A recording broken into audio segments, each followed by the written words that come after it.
just here with my Miele dishwasher. Now the PowerDisk finished after the last cycle. I think you can see through the viewing window there, it's all gone. So I'm just about to replace it. However, I remembered in the manual that it does say that you should clean parts of the AutoDos system when you swap out old ones for new ones. And I haven't actually done this yet, so I thought I'd grab it on video. Now I've got it on because it won't know you've changed it otherwise, and obviously still continue to assume it's got an empty one in there. And based on the weight, I think this new one is, 400 grams. So obviously it determines, obviously after each dose, how much of the disc gets used.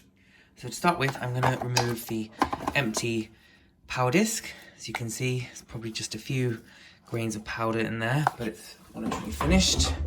Now, as you can see, what they call the pouring channel, which goes down there, and I think swings across so it can be washed out down that funnel there, actually has accumulated a bit of debris, as has the sort of rotating disc here as well. So you apparently squeeze these channels, these tabs, and that can be removed.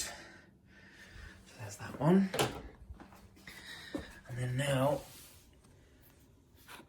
pull that tab. It's a bit hard having to do it with one hand to remove this channel as well. I'm just going to do this over the sink so you can see there's quite a lot of powder build up there. So I'm just going to give that a dry brush now with these little OXO brushes that I've got. Very important you don't get water in here. Obviously any moisture is going to affect the next time the AutoDos system dispenses some powder. So I'm going to clean that now. Just to show you, there was a lot of caked on sort of deposit from all the months of AutoDos use. So as I said, these OXO brushes are really good, particularly this one because it's got a sort of little crevice tool. But actually there was quite a lot of kind of, almost looks like calcification, but it's not. Just, I guess, where that's got a bit damp and caked itself against the wall. So I ended up using a sort of kebab stick that I've got just to get that all off. So I'm pretty happy now. That's nice and clean. That needs to be inserted the way it came out, which is like that. And then I cleaned inside here as well, just with a damp bit of kitchen roll, and just made sure the seal didn't have any detergent stuck in it. And interesting, that looks like the sort of cog system that turns the whole wheel, and there's some sort of sensor switch there, I think, which obviously determines whether the disc's in or not. Now with this one, obviously it needs to be aligned.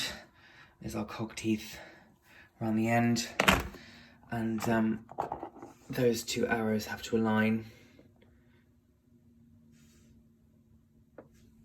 I'm just doing this just to make sure. There we go. Right, so that's that AutoDos system nice and clean. And I'm going to put the new disc in.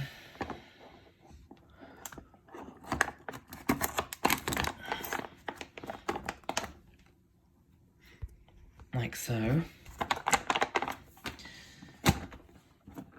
then close the door. So now the AutoDos system's back on because it knows there's a new power disc in there.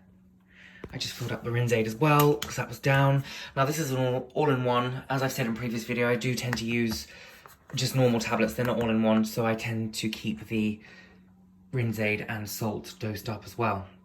So that's how to clean the AutoDos system and also change the power disc.